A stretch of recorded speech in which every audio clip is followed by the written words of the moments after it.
പ്രതിപക്ഷ നേതാവ് പിണറായി വിജയനും ഇടതുപക്ഷ പ്രതിപക്ഷ നിരയും അക്ഷരാർത്ഥത്തിൽ വാപൂട്ടിക്കുന്ന തീപ്പൊരി പ്രസംഗമാണ് മുഖ്യമന്ത്രി വി.ഡി. സതീശൻ നിയമസഭയിൽ നടത്തിയത്. കരിമണൽ ഖനനം, PM ശ്രീ പദ്ധതി, വീര്യം കുറഞ്ഞ മദ്യത്തിന്റെ നികുതി ഘടന തുടങ്ങിയ സർക്കാരിനെ പ്രതിക്കൂട്ടിലാക്കാൻ പ്രതിപക്ഷം കരുതിവെച്ച എല്ലാ അസ്ത്രങ്ങളുടെയും മുനയൊടിക്കുന്നതായിരുന്നു സഭയിലെ മുഖ്യമന്ത്രിയുടെ കടന്നാക്രമണം. വെറുമൊരു രാഷ്ട്രീയ മറുപടിക്കപ്പുറം പ്രതിപക്ഷ നിരയെ സഭയ്ക്കകത്ത് പൂർണ്ണമായിട്ടും വെള്ളം കുടിപ്പിക്കുന്ന കാഴ്ചയാണ് നിയമസഭ കണ്ടത്. സാധാരണ ഒരു മുഖ്യമന്ത്രിയിൽ നിന്ന് പ്രതീക്ഷിക്കുന്ന സൗമ്യമായിട്ടുള്ള ശൈലി പൂർണ്ണമായിട്ട് ഉപേക്ഷിച്ച് അദ്ദേഹം പ്രതിപക്ഷ നേതാവായിരുന്നപ്പോൾ എങ്ങനെയാണോ അതേപോലെ ഇരട്ടി വീര്യത്തോടെയാണ് വി.ഡി. സതീശൻ അങ്ങോട്ട് ചെന്ന് പ്രത്യാക്രമണം നടത്തിയത്. മുൻ സർക്കാരിന്റെ കാലത്തെ രേഖകളും ഫയലുകളും അക്കമിട്ട് നിരത്തിക്കൊണ്ടുള്ള അദ്ദേഹത്തിന്റെ അവതരണം പ്രതിപക്ഷത്തെ പൂർണ്ണമായിട്ടും നിശബ്ദരാക്കി. സഭയിൽ വലിയ ബഹളമുണ്ടാക്കാൻ നോക്കിയ പ്രതിപക്ഷത്തെ ഒരൊറ്റ ചോദ്യം കൊണ്ട് വായടപ്പിക്കാൻ മുഖ്യമന്ത്രിക്ക് അധികം സമയം വേണ്ടി വന്നില്ല. തന്ത്രപരമായിട്ടുള്ള നയങ്ങളിലൂടെയും കൃത്യമായിട്ടുള്ള ഫോർവേഡ് പ്ലാനിങ്ങിലൂടെയും ഒരു ലോൺ സ്ട്രൈക്കറെ പോലെ വി.ഡി. സതീശൻ പ്രതിപക്ഷ നിരയെ വെട്ടി വീഴ്ത്തുകയായിരുന്നു. വിവാദ വിഷയങ്ങളിൽ പ്രതിപക്ഷം ഉന്നയിച്ച ആക്ഷേപങ്ങളെല്ലാം അവർക്ക് തന്നെ തിരിച്ചു വിട്ടുകൊണ്ട് സഭയിൽ വി.ഡി. സതീശൻ തിളങ്ങിയത്. ജോണി വാക്കറിനും ഷിവാസ് റീഗലിനും മുൻപ് 78% വരെ നികുതി ഇളവ് നൽകിയത് ചൂണ്ടിക്കാട്ടി നിങ്ങൾക്ക് എത്ര കിട്ടി മിസ്റ്റർ, അവിടെ ഇരിക്കണമെന്ന് സതീശൻ തുറന്നടിച്ചപ്പോൾ പ്രതിപക്ഷം സഭയിൽ ഉത്തരമുട്ടി. കൂടാതെ ഇതേ വീര്യം കുറഞ്ഞ മദ്യം കൊണ്ടുവരാൻ മുൻ എക്സൈസ് വകുപ്പ് മന്ത്രി MV ഗോവിന്ദൻ ബെക്കാടി കമ്പനിയുടെ അപേക്ഷയിൽ ഒപ്പിട്ടതും രേഖകൾ സഹിതം സഭയിൽ പൊളിച്ചടുക്കി. തീരുമാനങ്ങൾ മുന്നണിയിൽ ചർച്ച ചെയ്യുന്നില്ല എന്ന ആക്ഷേപത്തിന് എല്ലാ ഫയലുകളും പാർട്ടി ഓഫീസുകളിൽ കൊണ്ടുപോയി കാണിക്കുന്ന രീതിയല്ല ഈ സർക്കാരിൻ്റെതെന്നും മുഖ്യമന്ത്രി അറിയാതെ ഇവിടെ ഒരു ഫയലും ചലിക്കില്ല എന്നും സതീശൻ വ്യക്തമാക്കി. PM ശ്രീ പദ്ധതിയിൽ ആദ്യം ഒപ്പുവെച്ചത് ഇടതുപക്ഷമായിരുന്നു എന്നും ഓർമ്മിപ്പിച്ചു. കരിമണൽ ഖനനത്തിൽ ലക്ഷ്യം സ്വകാര്യവൽക്കരണമല്ല എന്ന് വ്യക്തമാക്കിയും വി.ഡി. സതീശൻ തന്റെ സ്ട്രാറ്റജിസ്റ്റിന്റെ കളിയിൽ പ്രതിപക്ഷത്തെ പൂർണ്ണമായിട്ടും തളച്ചിട്ടു. എന്തായാലും അദ്ദേഹം നടത്തിയ ആ ഒരു തീപ്പൊരി മറുപടി കാണാം. Let me complete. ഞാൻ തരാം. ഇതെല്ലാം അവതരിപ്പിച്ചു. ഇത് ശല്യപ്പെടുത്താൻ പറ്റില്ല. നിങ്ങൾക്ക് അത് അവതരിപ്പിച്ചതിന് ശേഷം ആ പണം അതാണ്, അതേ നയമാണ് ഈ ഗവൺമെന്റിന്. അങ്ങ് ശല്യപ്പെടുത്തരുത്. ഒരു ഗവൺമെന്റ് പോളിസി ശല്യപ്പെടുത്തരുത്. ഒരു ഗവൺമെന്റ് പറയട്ടെ. അങ്ങെന്തിനാ അസ്വസ്ഥനാവുന്നത്? അങ്ങിരിക്കും. ഞാൻ അങ്ങേക്ക് വഴങ്ങാം. ഒരു മര്യാദ ഉണ്ട്. ഞാൻ എന്റെ ഒരു പോയിന്റ് കംപ്ലീറ്റ് ചെയ്തിട്ട് വഴങ്ങാം. അങ്ങേ പോലെ ഒരാൾ എഴുന്നേറ്റ് ഞാൻ വഴങ്ങാതിരിക്കോ? ഞാൻ വഴങ്ങാം. അങ്ങ് പ്രക്ഷുബ്ധനാവല്ലേ, ശോഭിക്കല്ലേ, അങ്ങനെ ചെയ്യല്ലേ. ഞാൻ let me complete my point. I am on my legs. You don't have any right. No. To interrupt. No.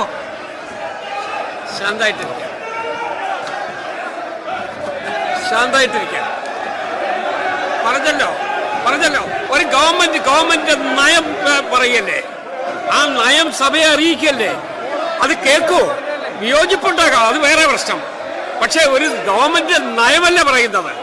ആ നയം മുഖ്യമന്ത്രിയല്ലേ വിശദീകരിക്കേണ്ടത്. ആ നയം വിശദീകരിക്കല്ലേ.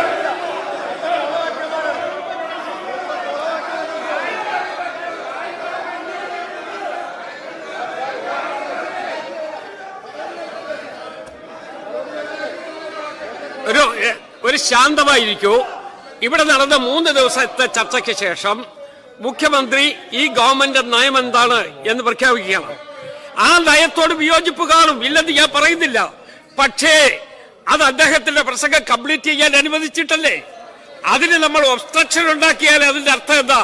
ആ നയം എന്താണെന്ന് അറിയണ്ട എന്നുള്ള നിലയിലാണോ? അതുകൊണ്ട് മുഖ്യമന്ത്രി പറയട്ടെ, ഈ ഗവൺമെന്റ് നയം എന്താണ് എന്ന് അദ്ദേഹം പറയുകയാണ്. അത് ശാന്തമായി കേൾക്കൂ. എന്താ പ്രതിപക്ഷ നേതാവ് എന്തോ പറയാൻ?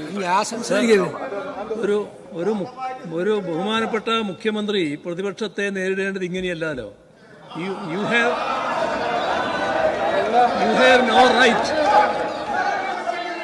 have no right എന്നാണ് പറഞ്ഞത്. അങ്ങനെയാണോ നേരിടേണ്ടത്? അങ്ങനെയാണോ പ്രതിപക്ഷത്തെ നേരിടേണ്ടത്? അങ്ങനെയാണോ പ്രതിപക്ഷത്തോട് സംസാരിക്കേണ്ടത്? കേൾക്കോ, അങ്ങ് ശാന്തമായി കേൾക്കൂ. അങ്ങ് 10 വർഷക്കാലം ഈ സംസ്ഥാനം ഭരിച്ച മുഖ്യമന്ത്രിയായിരുന്നു. അങ്ങയുടെ ഗവൺമെന്റ് നയം അവസാനമായി പറയാനുള്ള അധികാരം അങ്ങേക്ക് തന്നെയായിരുന്നു. അതുപോലെ തന്നെ ഈ ഗവൺമെന്റിന്റെ നയം എന്താണ് എന്ന് ഈ സഭയെ അറിയിക്കേണ്ടത് മുഖ്യമന്ത്രിയാണ്. അപ്പൊ ദയവായിട്ട് അങ്ങ് ഇതിനോട് സഹകരിക്കും. വിയോജിപ്പുണ്ടാകാം, ഇല്ലെന്ന് ഞാൻ പറയുന്നില്ല. പക്ഷെ വിയോജിപ്പുണ്ടെങ്കിൽ അപ്പപ്പോ നമ്മളൊരു വാഗ്വാദം നടത്തി അതിന്റെ പേരിൽ ഒരു ഡിബേറ്റ് നടത്തി പോകില്ല. അദ്ദേഹം ആ നയം വിശദീകരിക്കട്ടെ. ആ നയത്തോട് എന്ത് കാരണത്താൽ വിയോജിപ്പുണ്ട് എന്ന് പറയാൻ പിന്നീട് സമയമുണ്ടല്ലോ.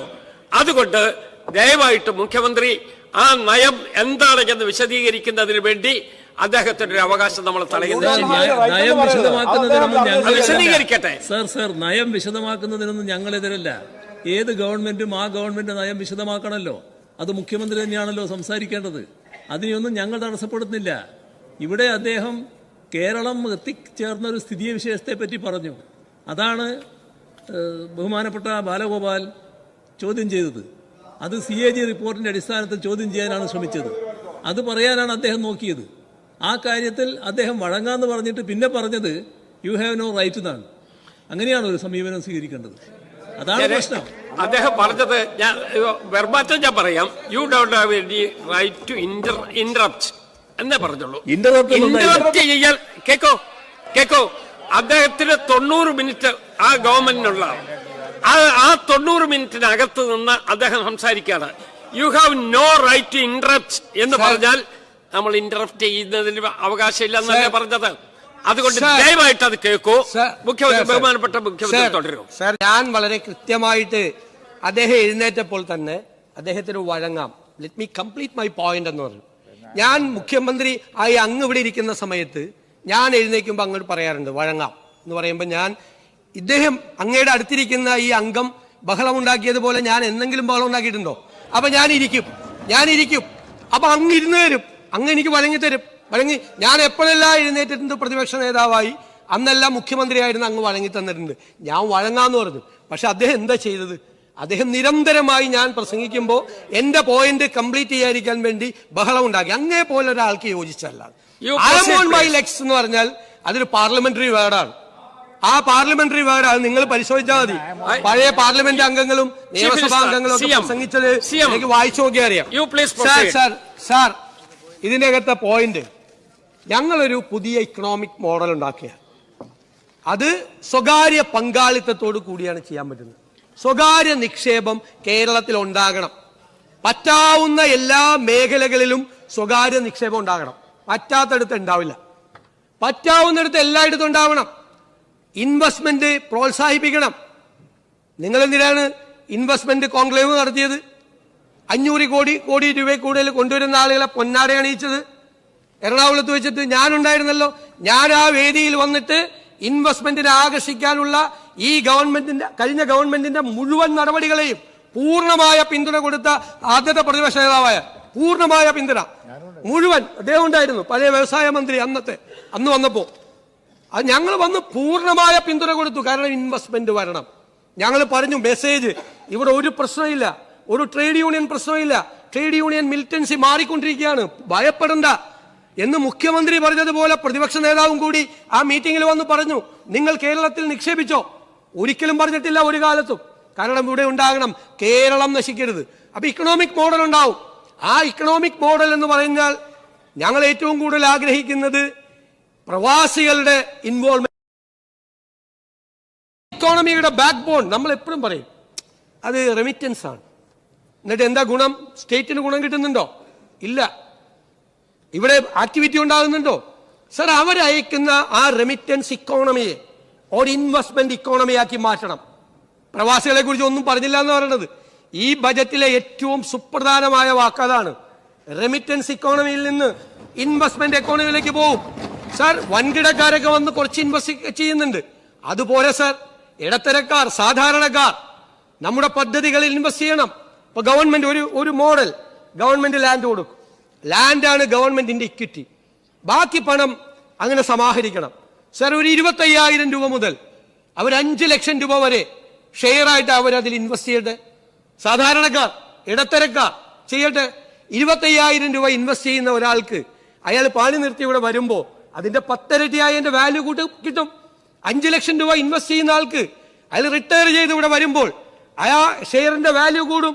കെ കരുണാകരൻ ഉണ്ടാക്കിയ സിയാൽ മോഡൽ എന്തെല്ലാം വിമർശനങ്ങളാണ് സാർ ഉണ്ടായത്? എന്താ ഉണ്ടായത്? ഇന്ന് ആ ഷെയറിന്റെ വാല്യൂ എത്രയാണ്? സിയാലിന്റെ വാല്യൂ, ഷെയറിന്റെ വാല്യൂ എത്രയാണ്?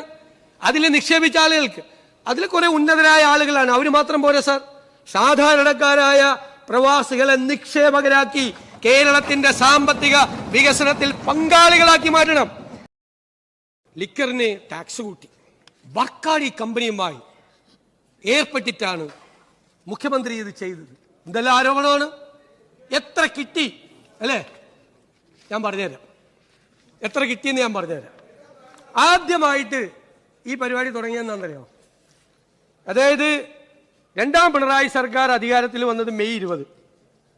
6 മാസത്തിനകം ഇപ്പൊ എനിക്കെതിരായിട്ട് പറഞ്ഞ ഇപ്പോഴത്തെ party secretary M V Govindan excise മന്ത്രിയാണ്. ആദ്യത്തെ നോട്ടാണ്.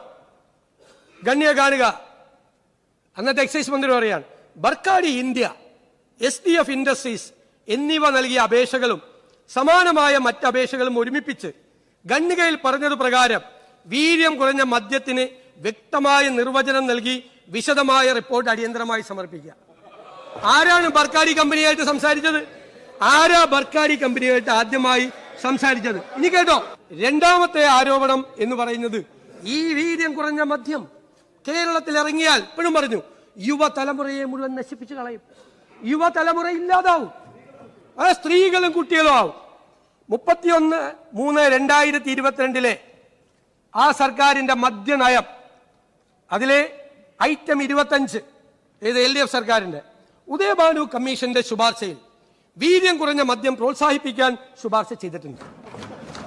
അതുകൊണ്ട് സംസ്ഥാനത്ത് 20% വരെ വീര്യമുള്ള മദ്യം ലഭ്യമാക്കുന്നതിന് നടപടി സ്വീകരിക്കും. തീരുമാനിച്ചാണ് കേട്ടാ. അതായത് വീര്യം കുറഞ്ഞ മദ്യം കേരളത്തിൽ ഇറങ്ങിയാൽ അപകടമാണ് എന്ന് പറഞ്ഞ സർക്കാരിന്റെ മദ്യനയം. രണ്ടാമത് വന്ന കേട്ടോ, മുഴുവൻ കേക്ക്, ബഹളമൊന്നും ഉണ്ടാക്കണ്ട, മുഴുവൻ കേക്ക്.